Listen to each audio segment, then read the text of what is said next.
أعوذ بالله من الشيطان الرجيم بسم الله الرحمن الرحيم ليس البر أن تولوا وجوهكم قبل المشرق والمغرب ولكن البر من آمن بالله واليوم الآخر والملائكة والكتاب والنبيين وآتى المال على حبه ذوي القربى واليتامى والمساكين وابن السبيل والسائلين وفي الرقاب وأقام الصلاة وآتى الزكاة والموفون بعهدهم إذا عاهدوا والصابرين في البأساء والضراء وحين البأس أولئك الذين صدقوا وأولئك هم المتقون صدق الله العظيم. محترم دینی بھائیوں، گزشتہ رات میں ہم نے تراویح میں پڑھا تھا دوسرے پارے کے پاؤں سے لے کر تیسرے پارے کا آدھا، یہ سوا پارہ ہوا. کل جو پہلی آیت کریمہ دوسرے پارے کے پاؤں میں تھی، اس میں اللہ تبارک و تعالیٰ نے بتلایا ہے کہ کل ایک بات آئی تھی کہ جب آپ علیہ الصلوۃ والسلام مکے سے مدینہ ہجرت فرما گئے تو مدینہ میں 16 یا 17 مہینے آپ علیہ الصلوۃ والسلام نے بیت المقدس کی جانب رخ ہو کر نماز پڑھی. آپ علیہ الصلوۃ والسلام کے دل میں بار بار یہ بات آتی تھی کہ کعبۃ اللہ کی طرف نماز پڑھنے کا حکم دیا جائے، لیکن اللہ تبارک و تعالیٰ کے ادب کی وجہ سے دعا نہیں کی کہ اللہ تبارک و تعالیٰ کی جانب سے حکم آیا تو مشرکین نے اور یہود وغیرہ نے اس کی مخالفت کی اور اس کا مذاق اڑایا کہ اب کیا ہوگا کہ پہلے تو آپ اس طرف نماز پڑھتے تھے، اب اس طرف نماز پڑھ رہے ہیں. تو اللہ تعالیٰ نے فرمایا کہ مشرق اور مغرب تو کوئی بھی جہت ہوئی اللہ تعالیٰ کی طرف سے جہت میں کوئی چیز اور سمت میں کوئی چیز نہیں رکھی ہے. اللہ کا حکم جہاں پڑھنے کا ہوتا ہے وہاں پڑھنا ہے. پھر یہاں یہ دوسرے پارے کے پاؤں سے اب بتا رہے کہ یہ نیکی اس میں نہیں ہے کہ کس سمت کی طرف، نیکی کے کام کچھ بتلایا کہ نیکی کے کام اصل میں یہ ہے. تو فرمایا کہ نیکی کے کام یہ ہے کہ تم اللہ کے اوپر ایمان رکھو، یہ نیکی کا کام ہے. کسی جہت میں کوئی نیکی نہیں رکھی ہے. آخرت کے دین کے اوپر ایمان ہونا چاہیے، فرشتوں کے اوپر ایمان ہونا چاہیے. اسی طریقے سے آسمانی کتاب قرآن ہے، توریت ہے، انجیل ہے، زبور اور اس کے علاوہ بہت سارے صحیفے نازل ہوئے ان کے اوپر ایمان رکھنا ہے. اسی طریقے سے انبیاء علیہ الصلوۃ والسلام 1,24,000 قوموں پہ جو آئے ہیں ان کے اوپر ایمان رکھنا ہے.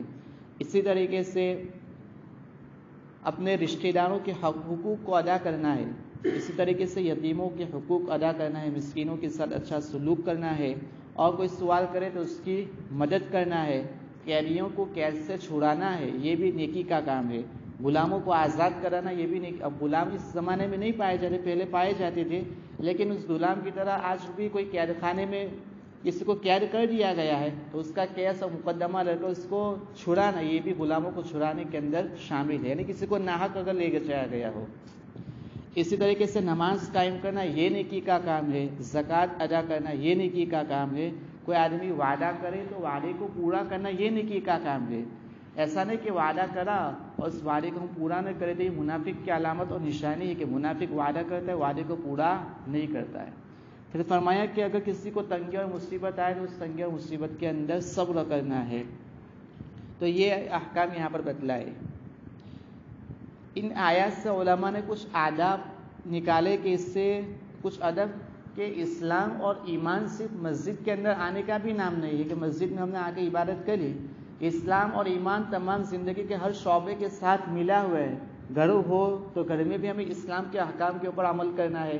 بازار میں ہم جائیں تو بازار میں بھی اسلام کے احکام کے اوپر عمل کرنا ہے. مسجد ہو، مدرسہ ہو، چاہے کوئی آدمی حکومت اور سیاست کی لائن میں ہو تو وہاں بھی اسلامی احکام کے اوپر عمل کرنا ہے. بازار اور منڈی میں تجارت اور کوئی تاجر ہے، ویپاری ہے تو اس کو بھی اسلامی احکام کے اوپر عمل کرنا ہے. تو اسلام صرف نماز کے لیے مسجد میں آنے کا نام صرف نہیں ہے، تمام چیزوں کے اوپر عمل کرنے کا نام اسلام ہے. اس سے پہلے آیت میں صفا اور مروہ کا تذکرہ ہے کہ صفا اور مروہ کے اندر پہلے اسلام کے آنے سے پہلے 2 بت رکھے ہوئے تھے. ایک صفا پہاڑی کے اوپر بھی ایک بت تھا یعنی مورتی تھی، اور مروہ کے اوپر بھی بت اور مورتی تھی.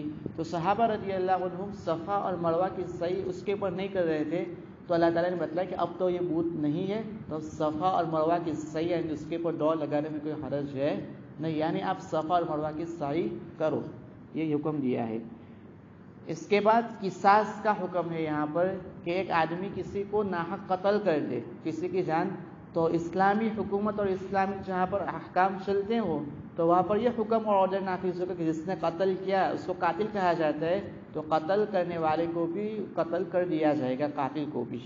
تو قرآن نے اس میں بتلایا کہ قصاص کے اندر زندگی ہے، حالانکہ ہم دیکھتے ہیں کہ کسی کو مارنا جائے زندگی نہیں ہے، لیکن اس میں زندگی ہے۔ وہ اس طریقے سے کہ اسلام نے جب حکم دے دیا کہ کوئی اگر کسی کو قتل کرے گا تو اس کے بدلے میں اس کو بھی قتل کیا جائے گا، تو کوئی آدمی اس کی ہمت نہیں کر پائے گا، تو اس میں زندگی ہے۔ اور کسی نے کر بھی دیا تو ایک کو قتل کر دیا گیا تو باقی لوگوں کے لیے عبرت ہو جائے گی، کوئی کسی کو قتل کرنے کی ہمت نہیں کر پائے گا، تو اس میں فرمایا کہ قصاص کے اندر زندگی ہے عقل مندوں کے لیے، کہ کوئی اس میں غور و فکر کرے اس کو پتہ چل جائے گا کہ قصاص کے اندر دراصل زندگی ہے۔ اس کے بعد عدل اور انصاف ہے کہ قصاص اگر کسی نے معاف کر دیا، اس میں الگ الگ چیز ہوتی ہے، معاف کرنا اور معاف نہیں کرنا، دو حکم الگ الگ ہوتے ہیں، کہ اگر اس کے خاندان والوں نے قصاص کو معاف کر دیا تو اس میں عدل اور انصاف بھی ہوگا، رحمت، تو اگر معاف کیا تو لوگوں کے لیے رحمت ہو جائے گی، اور معاف نہیں بھی کیا تو یہ بھی عدل و انصاف ہی ہوگا کہ اس نے قتل کیا اس کے بدلے اس سے قتل کیا جائے۔ تو اس میں دو چیزیں، عدل بھی اور رحمت بھی ہے، اور اس کے خاندان والوں نے قصاص کو معاف کیا تو یہ رحمت ہو جائے گی، خاندان والوں نے معاف نہیں کیا تو یہ عدل اور انصاف ہی رہے گا۔ آگے وصیت کا حکم ہے، کل کے اندر آیا تھا جو قرآن پڑھا گیا کہ پہلے یہ آیت کریمہ نازل ہوئی کہ جس آدمی کے انتقال کا وقت قریب ہو، اب ہو سکے اب اس کی زندگی ختم ہونے کے قریب ہے، تو وہ وصیت کر کے جائے اپنے مال کے، یہ ضروری حکم تھا پہلے، لیکن اب یہ حکم منسوخ ہو گیا، اب یہ حکم رہا نہیں۔ کیوں یہ نہیں رہا؟ اس کے بعد کل میراث کے احکام آ گئے کہ آدمی کا انتقال ہو جائے گا، اس انتقال کے بعد اس کی جو پراپرٹی اور جتنا بھی مال چھوڑا ہے اس کے حقوق اسلام نے متعین کہ باپ ہے تو باپ کو اتنا حصہ ملے گا، ماں کو اتنا ملے گا، بھائیوں کو اتنا ملے گا، بہنوں کو اتنا ملے گا، یہ بھی نہیں ہے تو اس کے دادا کو ملے گا، وہ نہیں تو دادی کو ملے گا، وہ یہ لوگ کوئی نہیں ہے تو پھر نانا نانی، اور یہ بھی کوئی نہیں تو پھر ماما مامی، تو یہ پورا حصہ چلتا رہے گا۔ تو اب تمام کے احکام لکھے جا چکے، تب وصیت کرنا ضروری ہے نہیں۔ البتہ اگر کوئی آدمی زندگی کے اندر تقسیم کرنا چاہے اپنی پراپرٹی تو وہ تقسیم کر سکتا ہے، لیکن زندگی میں یہ حکم رہے گا، تو زندگی میں یہ میراث نہیں کہا جائے گا، اس کو ہدیہ اور ہبہ کہا جائے گا، گرفت کہا جائے گا۔ تو اس میں لڑکے اور لڑکی تمام کو ایک ہی جیسا دینا پڑے گا، ایسا نہیں کہ لڑکی کو کم اور لڑکے کو زیادہ، زندگی میں دینا ہے تو لڑکے اور لڑکی تمام کو ایک ہی طرح پراپرٹی میں سے حصہ دیا جائے گا۔ اس کے بعد روزے کی آیت ہے، کل بھی آ چکی تھی، شہر رمضان الذی انزل فیہ القرآن، فرماتے ہیں کہ اللہ تعالیٰ نے رمضان کے مہینے میں قرآن کو نازل کیا اور روزوں کو بھی فرض کیا ہے، تو رمضان کا اور قرآن کا تعلق بہت زیادہ ملا ہوا ہے، تو قرآن کریم کی تلاوت بھی رمضان میں زیادہ ہے۔ اسی طریقے سے اب روزے کے کچھ احکام ذکر کیے کہ اگر کسی نے روزہ رکھا تو روزہ نام ہے کھانا پینا اور بیوی کے ساتھ جمع، یعنی اس کے ساتھ ملاقات سے رکنے کا نام روزہ ہے۔ تو دین کے اندر مرد اپنی بیوی کے ساتھ جمع نہیں کر سکتا، البتہ اگر رات میں عورت سے ملاقات کرنا چاہے تو اس کی اجازت ہے، تو رات میں روزہ نہیں ہے، روزہ دین میں ہے، رات میں اس کا روزہ نہیں ہے۔ لیکن اگر کسی آدمی نے اعتکاف کیا ہے، اعتکاف میں آئے گا تو وہ دین میں اپنی بیوی کے ساتھ جمع اور رات میں بھی جمع نہیں کر سکتا ہے۔ آگے بتلایا کہ ناجائز طریقے سے کمانا جائز نہیں ہے۔ کوئی آدمی کمانے کے لیے جاتا ہے، منڈی میں جائے، بازار میں جائے اور ایسا طریقہ اختیار کرے جو ناجائز ہے، تو یہ اس کی کمائی بھی ناجائز ہوگی، اس کی ممانعت ہے۔ اس کے بعد ہے قمری تاریخ، یعنی چاند کی تاریخ کا اہتمام بتلایا گیا کہ چاند کی جو تاریخ ہے، قمری تاریخ جس کو کہا جاتا ہے، یہ بھی اسلام کے شعائر اور اسلام کی نشانیوں میں سے نشان، اس کے ذریعے اسلامی تاریخ کی ایک اہمیت کو بتلایا گیا۔ اس کے بعد جہاد اور قتال کا حکم دیا گیا ہے کہ جہاد کہتے ہیں اللہ تعالیٰ کے راستے میں کسی کو قتل کرنا، وہ قتل کرنا اسلام کو بلند کرنے کے لیے، اسلام کی بلندی کے لیے ہو، تو اس کو جہاد کہا جاتا ہے۔ کہ جہاد ایسا نہیں ہوتا ہے کہ کسی کے اوپر ظلم کیا جاتا ہے، یہ جہاد بالکل آخری اسٹیپ کے اوپر آتا ہے۔ پہلے تو اگر غیر مسلموں کی طرف سے مسلمانوں کو ستایا جاتا ہے تو مسلمانوں کی طرف سے ان کو سمجھایا جائے گا، ان کو اسلام کی دعوت دی جائے گی، اور ان تمام کوششوں کے باوجود وہ لوگ باز نہیں آتے ہیں، اس کے بعد یہ جہاد کا حکم ہوتا ہے۔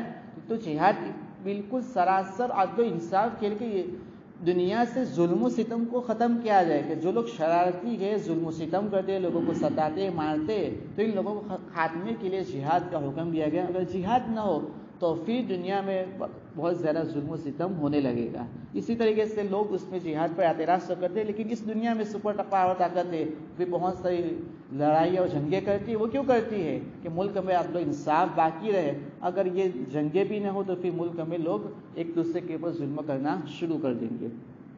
اسی طریقے سے اس کے بعد حج کا حکم دیا ہے کہ یہ حج، یہ اسلام کے احکام میں سے ایک بہت زیادہ اہمیت کا حکم ہے۔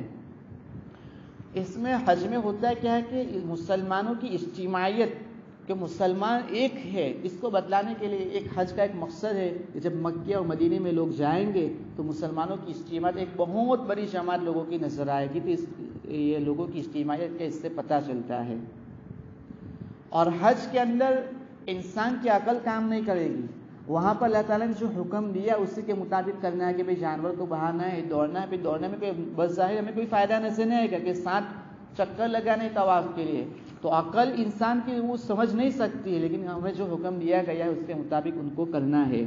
پھر اس میں حج کے اندر خرید و فروخت کی اجازت دی ہے، کہ وہاں پر کیونکہ عرب کے اندر پہلے لوگ غریب تھے، تو بتلایا کہ لوگ یہاں سے حج کے لیے جائیں گے تو عرب کے لوگ اپنی چیزوں کو وہاں پر بیچے، تو ان کا خرید و فروخت کرنا یہ بھی جائز ہے۔ پھر وہاں اس زمانے میں حج کی جو بدعت تھی اس سے منع فرمایا، کہ قریش کے لوگ کیا کرتے تھے کہ 9ویں ذی الحجہ کی 9ویں تاریخ کو عرفہ کے میدان میں جانا ہے، تو قریش کے لوگ اپنا آپ کو بڑا سمجھتے تھے اور وہ عرفہ کے میدان میں نہیں جاتے تھے، بلکہ مزدلفہ میں وہ لوگ رہ جاتے تھے۔ تو اس سے منع فرمایا کہ یہ بدعت ہے، آپ کو بھی اپنے آپ کو بڑا نہیں سمجھنا ہے، عرفہ کے میدان کے اندر جانا، یہ حکم دیا۔ اس کے بعد دوسرا حکم دیا کہ مشرکین وہاں مزدلفہ میں جمع ہو کر کیا کرتے تھے کہ اپنے باپ دادا جو پہلے مر چکے ہیں ان کی تاریخیں بیان کرتے کہ بھئی میرا باپ ایسا تھا، میرا دادا ایسا تھا، میرے خاندان کے لوگ ایسے تھے، تو اس سے منع فرمایا کہ اپنے باپ دادا کی تاریخیں مت بیان کرو، یہاں پر اللہ تعالیٰ کی تعریف بیان کرو، مزدلفہ میں اللہ تعالیٰ کی تعریف بیان کرو، یہ حکم دیا۔ اس کے بعد اللہ تعالیٰ نے اللہ تعالیٰ کی راہ میں خرچ کرنے کا حکم دیا کہ انفاق فی سبیل اللہ، اللہ تعالیٰ کی راہ میں خرچ کرو۔ اس میں اہمیت اس چیز کی کہ کہاں خرچ کیا جا رہا ہے اور کس نیت سے خرچ کیا جاتا ہے، تو 2 چیزوں کے دیکھا کہ آدمی اپنے مال کو کہاں خرچ کرتا ہے اور کس نیت سے۔ اگر آدمی کی نیت صحیح نہیں تو اس کا کوئی فائدہ مطلب رہے گا نہیں، تو خرچ کرتے وقت آدمی کی نیت صحیح ہونی چاہیے۔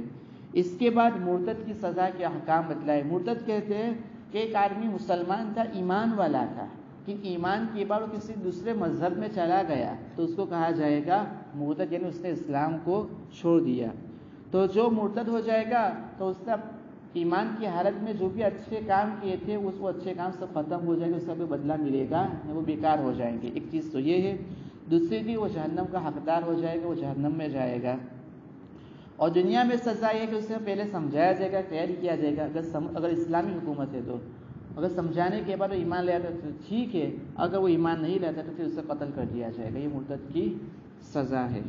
اس کے بعد شراب اور جوئے کی حرمت اللہ تعالیٰ نے بتلائی ہے کہ شراب اور جوئے کے اندر آدمی کے پیسوں کے نقصان کے ساتھ ساتھ آدمی کا جسمانی نقصان بھی ہے، اس سے آدمی کی عقل بھی خراب ہو جاتی ہے شراب پینے سے، اور اس طریقے سے بد اخلاقی اور برے کاموں میں لگ جاتا ہے۔ تو شراب کو اللہ تعالیٰ نے حرام فرما دیا اور تمام گناہوں کی جڑ اس شراب اور جوئے کو قرار دیا کہ یہ تمام گناہوں کی جڑ ہے، کہ شراب پینے کے بعد اور جوئے کھیلنے کے بعد آدمی کی عقل کام نہیں کرتی، تو جب آدمی کی عقل کام نہیں کرے گی تو وہ برے کاموں اور اچھے کاموں میں تمیز نہیں کر پاتا ہے، تو یہ برے کاموں کی جڑ ہے۔ تو یہ اس سے بتلایا کہ شراب اور جوئے سے بچنے کا حکم دیا۔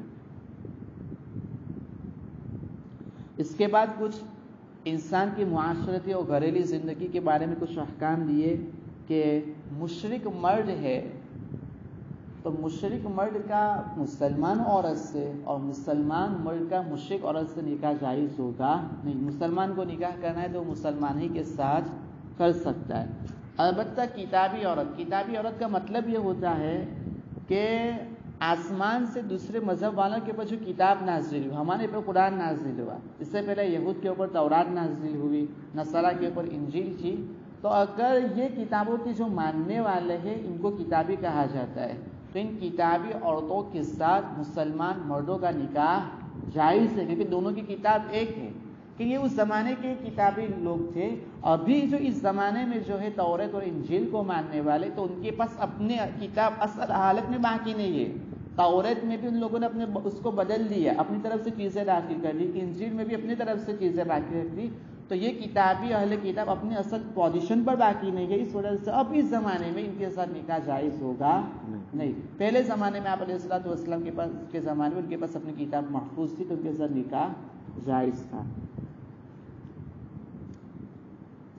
پھر فرمایا کہ نکاح کے بارے میں کہ نکاح کی بنیاد اصل میں لڑکے اور لڑکی کو دیکھنے کے اوپر اخلاق اور اس کی دینداری کو دیکھنا چاہیے. یہ اصل بنیاد ہے.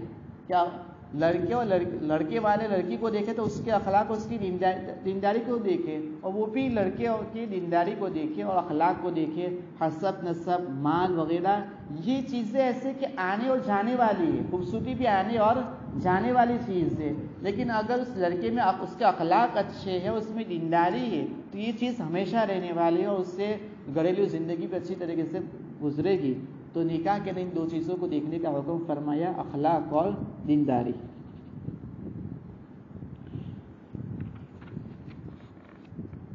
اس کے بعد کچھ حیض اور جماع کے احکام بتلائے ہیں کہ اگر عورت حیض کی حالت میں ہو تو حیض کی حالت میں اس کے ساتھ جماع ہم بستری کرنا جائز ہے نہیں، یہ حرام ہے.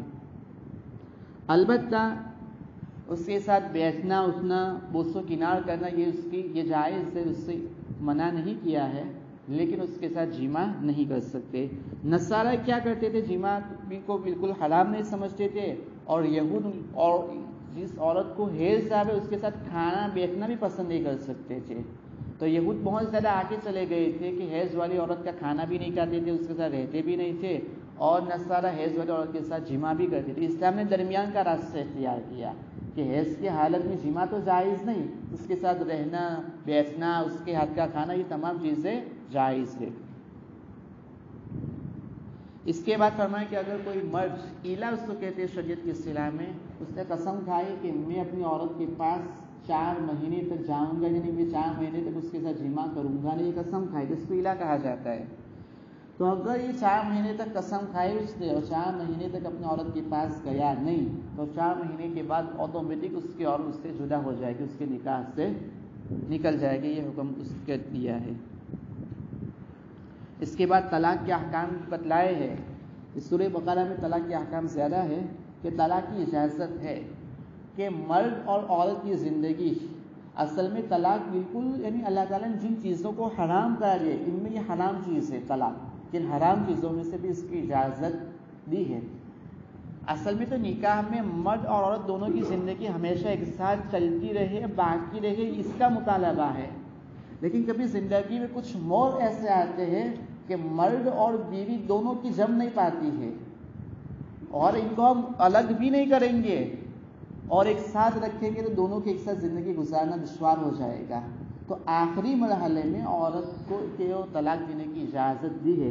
پہلے تو یہ حکم دیا کہ مرد عورت کو سمجھائے، نصیحت کرے، واعظ کرے، اگر عورت سمجھ جاتی ہے. یہ بھی نہیں ہوتا ہے تو فرمایا کہ مرد عورت کا بستر چھوڑ دے، اس کے ساتھ نہ سوئے، اس بستر کو چھوڑ کر دوسرے روم میں دوسری جگہ سوئے، تاکہ اس میں کچھ غیرت آئے، عورت سمجھ جائے. اگر اس سے بھی کام نہیں چلتا ہے تو بتلایا کہ ہلکی سی مسواک کی مار عورت کو ماری جائے. اگر اس سے بھی کام نہیں چلتا تو آگے بتلایا کہ مرد اور عورت کے دونوں کے خاندان کے دو مرد جاوے اور آپس میں صلح سمادھان کرے. اگر اس سے بھی کام نہیں چلتا تو آخری پوزیشن میں طلاق کا مرحلہ اور طلاق کا آپشن ہے، تو طلاق دے تو طلاق ہو جائے گی. اگر ایک طلاق دی تو ایک طلاق ہوگی. اور ایک جگہ میں بیٹھے ہوئے ایک ہی ساتھ 3 طلاق دی کہ میں تجھے 3 طلاق دیتا ہوں، یہ کہا، یا ایک طلاق، دوسری طلاق اور تیسری طلاق، 3 مرتبہ الگ الگ طلاق بولا، تو یہ 3 طلاقیں بھی واقع ہو جائے گی. جب 3 طلاق واقع ہو جاتی ہے تو اب اس مرد اور عورت دونوں کی زندگی ایک نکاح ختم ہو جاتا ہے. اب یہ دونوں ایک ساتھ رہ سکتے نہیں، یہ فرمایا. یہ طلاق کے کچھ احکام ہے. اب فرمایا کہ مرد نے عورت کو طلاق دی تو جو مہر نکاح کے وقت دیا جاتا ہے تو وہ مہر مرد عورت کے پاس سے واپس لے سکتا نہیں. مہر کیوں دیا جاتا ہے کہ عورت اس کے ساتھ جمع کرتا ہے تو ایک ہی مرتبہ کے اندر جمع میں اس نے قیمت ادا کر دی، چکا دی ہے، اب وہ مہر کو واپس لے سکتا نہیں۔ البتہ طلاق کا مطالبہ عورت کی طرف سے ہو، عورت طلاق مانگتی ہو، شریعت کی اصطلاح میں اس کو خلا کہا جاتا ہے، تو عورت طلاق، مرد نے طلاق اپنی طرف سے نہیں دی، عورت نے کہا کہ مجھے طلاق دے، تو اب ان کو جانا پڑے گا شریعت کے قاضی کے پاس اور مفتی کے پاس جانا پڑے گا، تو مفتی پھر شوہر مرد کی طرف سے عورت کو طلاق دے گا، تو اس کو کہا جاتا ہے خلا۔ تو یہاں عورت اپنی طلاق لینے کے لیے جو مرد نے اس کو مہر دیا تھا، اس کا کچھ آدھا حصہ مرد کو وہ دیتی ہے، کیوں؟ اس کو خود طلاق چاہیے، تو وہ طلاق لینے کے لیے کچھ مہر کا حصہ واپس دیتے، تو یہ اس کی اجازت ہے، تو مرد اس کو لے سکتا ہے۔ اس کے بعد حلالہ کا حکم ہے کہ مرد نے عورت کو 3 طلاق دی، 3 طلاق کے بعد راستہ ختم ہو گیا، عورت واپس آ سکتی نہیں ہے، لیکن اس عورت نے کسی اور جگہ شادی کی، دوسری جگہ، اتفاق سے وہاں بھی طلاق ہو گئی، یا شوہر کا انتقال ہو چکا، تو شوہر کے انتقال کے بعد اس نے وہاں پر عدت گزاری، 4 مہینے 10 دن عدت گزاری، عدت گزارنے کے بعد پھر اگر وہ پہلے مرد سے، پہلے شوہر سے شادی کرنا چاہے تو شادی کر سکتی ہے۔ لیکن ایک مرد نے اپنی عورت کو طلاق دی، 3 طلاقیں دی، اس کو سوچا نہیں، بعد میں افسوس ہوا کہ میں نے تو 3 طلاق دی، پھر ادھر ادھر کے چکر کاٹنے شروع کیے کہ مجھے تو اس عورت کو واپس لانا ہے، کیوں کسی دوسرے مرد کے ساتھ اس کی شادی کر کے اس کو پھر طلاق دینا، تو یہ حرام ہے۔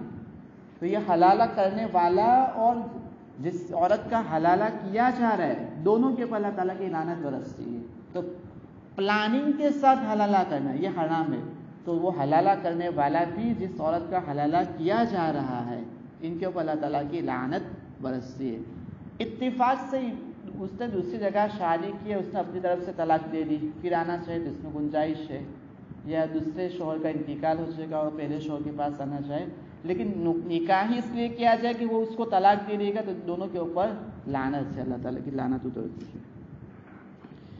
اس کے بعد فرمایا، حکم دیا رضاعت۔ رضاعت کہتے ہیں بچے کو دودھ پلانا، تو بچے کو دودھ پلانے کا حکم ہے۔ تو اگر مرد نے عورت کو طلاق دی تو لیکن بچہ چھوٹا تھا، طلاق دینے کے بعد عورت تو جدا ہو گئی لیکن بچہ چھوٹا ہے، تو جب تک بچہ چھوٹا رہتا ہے، اپنی ضروریات خود سے پورا نہیں کر لیتا ہے، تب تک اس چھوٹے بچے کی پرورش ماں کرے گی۔ بچہ ایسا ہو جائے کہ خود بخود اپنی ضرورت، کھانا خود کھا لے، پیشاب پاخانہ خود کر لے، اس عمر کو پہنچ جاوے تو اس کے بعد باپ کی پرورش میں آئے گا۔ تو بچے کے اوپر مرد اور عورت تو دونوں جدا ہو گئے، لیکن اسلام نے اس بچے کے اوپر ظلم نہیں کیا ہے کہ جب تک بچہ چھوٹا ہے، اپنی ضرورتوں کو پورا نہیں کر سکتا، وہ ماں کے پاس رہے گا۔ بچہ اتنا بڑا ہو جائے کہ اپنی ضرورت خود پورا کر لے تو پھر وہ باپ کی پرورش میں آ جائے گا۔ اس کے بعد عدت کے احکام یہ ہے کہ ایک مرد نے عورت کو طلاق دے دی تو اس کی عدت کیا ہوگی؟ تو فرمایا کہ اس کی عدت 3 حیض سے، 3 مرتبہ اس کو حیض، اب ایک حیض آیا پھر پاکی کا زمانہ آئے گا، پھر حیض آئے گا، پھر پاکی کا زمانہ، پھر حیض آئے، تو پھر یہ حیض ختم ہو جائے تو یہ 3 حیض ختم ہونے سے اس کی عدت پوری ہو جائے گی۔ یہ تو ان عورتوں کے لیے حکم ہے جن کو حیض آتا ہے، لیکن وہ عورتیں جن کو حیض نہیں آتا، چھوٹی عمر میں شادی ہوئی اس کو حیض نہیں آتا، اور 55 کے پار چلی جائے تو ان کو بھی حیض نہیں آتا ہے بڑی عمر میں، تو ان عورتوں کے اس حالت میں، اس پوزیشن میں اگر طلاق دی ہے تو وہاں پر حیض کے بجائے مہینے کو شمار کیا جائے، 3 مہینے ختم ہو جائے تو اس کی عدت پوری ہو جائے گی۔ لیکن وفات، شوہر کا انتقال ہو گیا تو وہاں اس کی عدت کے ایام الگ ہے، وہاں پر 4 مہینے اور 10 دن کی عدت ہوگی۔ مرد کا انتقال ہو گیا شوہر کا تو اس عورت کی عدت 4 مہینے اور 10 دن، لیکن طلاق دی تو اس کی عدت 3 حیض، اور حیض نہیں آتے ہیں تو 3 مہینے اس کی عدت شمار ہوگی۔ اب فرمایا کہ ایک عورت کے شوہر کا انتقال ہو گیا، اور شوہر کے انتقال کے بعد اب اس عورت نکاح کر سکتی ہے، ایسی ہے، اور کوئی مرد اور اس سے نکاح کرنا چاہتے تو عدت کے زمانے میں نکاح کا پیغام نہ دے، لیکن ایسی بات کنایہ کے اندر کہے کہ جس میں اس عورت کو پتہ چل جائے کہ یہ مرد مجھ سے نکاح کرنا کرے گا تو ایسا پیغام دیا جائے صاف الفاظ میں عدت والی عورت کو نکاح کا پیغام نہ دیا جائے. ایسا الفاظ میں جس میں صاف نکاح کا پیغام نہ ہو لیکن عورت سمجھ جائے تو اس طرح کی گنجائش ہے, اس طرح پیغام دیا جا سکتا ہے. پھر جہاد کا حکم ہے اور تعاون کا بھی حکم اس میں آیا ہے. تعاون کہتے ہیں کہ بیماری ایسی پھیل جائے کہ لوگ اپنے گھر بار چھوڑ کر چھوڑنے لگے. یہ تو پہلے ہم تعاون سنا کرتے تھے لیکن 2 سال سے تو اس کا تجربہ بھی ہو گیا ہے. تو تعاون کا حکم کہ جس جگہ بیماری پھیل جائے, اسلام نے حکم دیا کہ وہاں جو رہنے والے ہیں اپنی جگہ چھوڑ کر دوسری جگہ نہ جاوے, اور جو دوسرے لوگ ہیں وہ جس جگہ بیماری پھیل رہی وہاں پر نہ جائے. ایسا کیوں کہ اگر ایک آدمی جہاں بیماری پھیلی وہاں جائے گا اور اس کو اتفاق سے بیماری لگ گئی تو اس کا اعتقاد یہ بن جائے گا کہ میں یہاں آیا اس وجہ سے بیماری, تو اس کا اعتقاد ختم ہو جائے گا. بیماری دینے والی ذات صرف اللہ تعالیٰ کی, تو اس کا اعتقاد خراب نہ ہو جائے, اس لیے حکم دیا کہ آدمی جہاں ہے وہاں رہے. ورنہ اسلام میں ایسا نہیں کہ ایک کی بیماری دوسرے کو لگ جائے. بیماری میں خود بخود ایسے کوئی تاثیر نہیں ہوتی ہے, اللہ تعالیٰ کا حکم ہو تو دوسرے آدمی کو بیماری لگتی ہے. اور اس زمانے میں تو اور بھی بحث سے چل رہی ہے یورپ کی میڈیا میں کہ بھائی کورونا ہے کہ نہیں, یہ بھی ایک چیز ہے, اور وہ خود قدرتی ہے یا قدرتی نہیں اس پر بھی بحث ہے کہ بھائی کرترم کسی کا بنا یا مصنوعی چیز ہے. جو بھی ہو اللہ تعالیٰ ہمیں تمام کو اس سے بچائے. لیکن اس بیماری میں ایک بات خاص کہ پورے سال میں دیکھا گیا کہ لوگوں کو اتنا لوگ ڈراتے ہیں, ایک خوف پیدا کرتے. ایک تو میڈیا کو دیکھ کر اور کوئی بیمار ہو گیا تو 4-5 لوگ اس کے گھر عیادت کے لیے جاتے تو وہاں بھی اس کو ڈرانا شروع کر دیتے. تو ایک سروے کے مطابق ہم دیکھتے ہیں کہ جن لوگوں کا انتقال ہوا اکثر ان لوگوں کا انتقال ہوا وہ خوف کی وجہ سے ہوا ہے, بیماری کی وجہ سے نہیں ہوا. تو ہم لوگ اگر ہمارے گاؤں میں بھی رشتہ داروں میں کوئی بیمار ہوئے تو وہاں بیمار ہے اس کی حوصلہ افزائی کرنی چاہیے کہ اللہ تعالیٰ آپ کو شفا دیں گے, آپ اتنی زیادہ بیمار نہیں ہے اور آپ کو جگہ سے. لیکن پوزیشن ہماری اس کی بالکل صورت تھی, وہاں گئے اور اس کو ڈرایا کہ بھائی آج تو پھولا کر 5 لوگ مر گئے, بھروچ میں اتنے بیمار ہوئے, صورت میں اتنے بیمار, تو اس کو تھوڑا سا بخار تھا تو وہ بخار بڑھ گیا اور اس کے بعد اور بیماری بڑھی, اس کا انتقال ہو گیا. تو ایک دوسرے کو گھبرانے کے بجائے لوگوں کو حوصلہ دینے کی ضرورت ہے. اس کے بعد کچھ جہادی آیات کا بھی حکم دیا گیا ہے. اب اس کے بعد تیسرا پارہ شروع ہو رہا ہے. تو تیسرے پارے کے ابتدا میں اللہ تعالیٰ نے حکم دیا ہے کچھ انبیاء علیہ السلام کے بارے میں کہ انبیاء میں سے کچھ کا درجہ بڑھا ہوا ہے اور کچھ کا درجہ کم ہے. یہ تو کچھ اللہ تعالیٰ کی طرف سے, لیکن ہم کسی نبی کو زیادہ بڑا کسی کو چھوٹا ہم نہیں سمجھے. تمام انبیاء بڑے ہیں لیکن ان کے اللہ تعالیٰ کو جو کچھ دیا ہے ان میں کچھ کسی کا درجہ بڑا اور کسی کا درجہ چھوٹا ہے. اسی طریقے سے کسی امت کا بھی درجہ بڑا اور کسی امت کا درجہ چھوٹا ہے. ہماری جو امت ہے امت محمدیہ صلی اللہ علیہ وسلم, اس کا درجہ دوسری امتوں سے بڑھا ہوا ہے, اور ہمارے پیغمبر آقا محمد صلی اللہ علیہ وسلم کا درجہ بھی تمام انبیاء سے بڑھا ہوا ہے. تو ایک ہی دوسرے کے اوپر فضیلت دی ہے. اس کے بعد یہاں پر کچھ اور قصے بھی بیان کیے گئے ہیں کہ اللہ تعالیٰ نے مردوں کو زندہ کرتے ہیں. حضرت عزیر علیہ السلام ایک بستی کے پاس سے گزرے اور بستی بالکل بنجر تھی, تو انہوں نے کہا کہ اللہ تعالیٰ اس کو کیسے پیدا کریں گے, ان کو دوبارہ کیسے زندہ کریں گے. تو حضرت عزیر علیہ السلام کو اللہ تعالیٰ نے موت دے دی اور 100 سال کی روایت کے مطابق 1000 سال کے بعد ان کو پھر زندہ کیا. تو اس سے بتلایا کہ ابھی تو آپ نے یہ سوچا تھا کہ ان کو اللہ تعالیٰ کیسے زندہ کریں گے, تو اللہ تعالیٰ نے انہیں کو موت دی اور اس کے بعد ایک زمانے کے بعد ان کو دوبارہ زندہ کیا. تو وہ تو یہ کہتے کہ مجھے تو ایسا لگا کہ میں آدھا ہی دن ہوا یا ایک دن کے بعد میں زندہ ہو گیا. تو یہ اللہ تعالیٰ نے دوبارہ زندہ کر سکتے ہیں. پھر صدقے کے احکام بتلائے کہ صدقہ جو کیا جائے وہ اخلاص کی بنیاد کے اوپر صدقہ کیا جائے. اس کے بعد ربا, سود, اس کو بھی حرام بتلایا کہ سود میں خراخر نقصان ہی ہے, اس میں کوئی فائدہ نہیں ہے. ظاہری آنکھوں میں تو ہم کو سمجھ میں آتا ہے کہ سود میں فائدہ ہے کہ ہم نے کسی کو 1 لاکھ روپیہ دیا تو ہم نے 10% یا 11% جو بھی پرسنٹ طے کیے جائے کہ اس کے مطابق وہ ہمیں 10,000 زیادہ آئیں گے یا 20,000 زیادہ آئیں گے. تو دیکھنے میں تو سود میں ہمیں فائدہ نظر آتا ہے, لیکن حقیقت میں سود میں نقصان ہے. وہ آدمی گھاٹیوں نقصان ہی میں چلا جاتا ہے. اس کے مقابلے میں صدقہ جو صدقے پہ آدمی کا پیسہ جاتا ہے تو اس کو تو یہ نظر آتا ہے کہ میرا پیسہ ختم ہو رہا ہے, لیکن صدقے میں آدمی کے لیے بڑھوتری ہی ہوتی ہے اور سود میں نقصان ہی ہے کہ سود کے لینے والا بھی گنہگار ہے, سود کا دینے والا بھی گنہگار, سود لکھنے والا بھی گنہگار، کہ بینک کا جس کی نوکری تو سود لکھنے والا تو وہ بھی گنہگار ہے۔ پھر قیامت اور دنیا سود پر وعید بھی بتلائی ہے۔ اس کے بعد اب اخیر کے اندر سورہ آل عمران شروع ہو رہے، اور سورہ آل عمران سے پہلے اللہ تعالیٰ نے لا یکلف اللہ نفسا الا وسعها لها ما کسبت وعلیہا ما اکتسبت دعائیں بتلائی ہے۔